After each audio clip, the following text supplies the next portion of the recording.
The Grave's Curse, A Night Unraveled. Prologue, The Forgotten Soul. Centuries ago, beneath the gnarled oaks where the mansion now stands, a woman named Alara met a fate steeped in betrayal. Accused of witchcraft by townsfolk fearful of her healing gifts, she was buried alive in an unmarked grave. Her pleas for mercy were drowned by shovels of earth. With her final breath, she vowed vengeance on those who disturbed her slumber. Over time, her story faded into myth, until now. Chapter 1, The Invitation.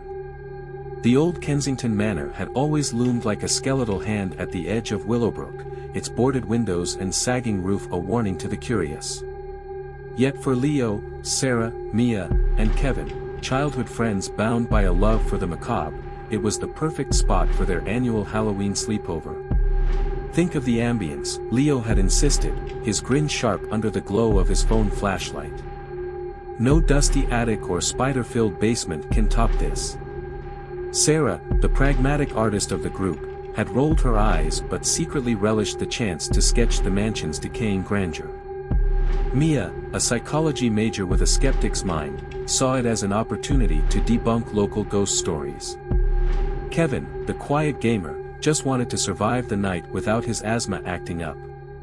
As they hauled sleeping bags and snacks into the foyer, the house greeted them with the scent of mild dew and the groan of floorboards. Shadows danced across peeling wallpaper, where faded portraits of the Kensington family watched with cracked, judgmental eyes. Chapter 2, Whispers in the Dark. The night began innocently, junk food feasts, a Friday the 13th marathon, and Mia's deadpan roasts of the film's plot holes. But as the clock neared midnight, Leo's trademark, mischief took over. Enough with the movies, he said, extinguishing the lanterns until only candlelight remained. Time for a real story. He spun the tale of Alara, embellishing details with relish, her restless spirit, the curse on the land, and the rumor that Kensington Manor's founder had built it over her grave to silence her forever. They say if you speak her name 3 times at midnight, Leo whispered, she'll show you the truth of your sins. Mia snorted. And I suppose you've already tried it? But the room stiffened as the grandfather clock chimed 12. A cold draft snuffed the candles, plunging them into darkness. Chapter 3, The Unseen Guest. The first sign was subtle, a faint scratch from the walls, like claws on stone. Then came the whispers, threading through the air in a language none recognized. Cut it out, Leo, Sarah muttered, but Leo's face was pale. I'm not doing that. Panic surged when Kevin's inhaler clattered to the floor, vanishing into the shadows. The temperature plummeted, their breath visible in the moonlight. A door slammed upstairs, followed by a child's laughter, high, cold, and dripping with malice. We need to leave. Now, Mia demanded, but the front door was sealed shut, the lock fused as if welded. Chapter 4, Echoes of Alara. The hallway stretched impossibly long, doors warping into walls as they fled. Sarah's flashlight flickered, revealing words etched into the mold, "You are here." In the parlor, they found a crumbling journal hidden beneath a floorboard. Its pages told of Alara's curse, a hex that twisted the house into a labyrinth for the doomed. She feeds on fear, Sarah read aloud, her voice trembling.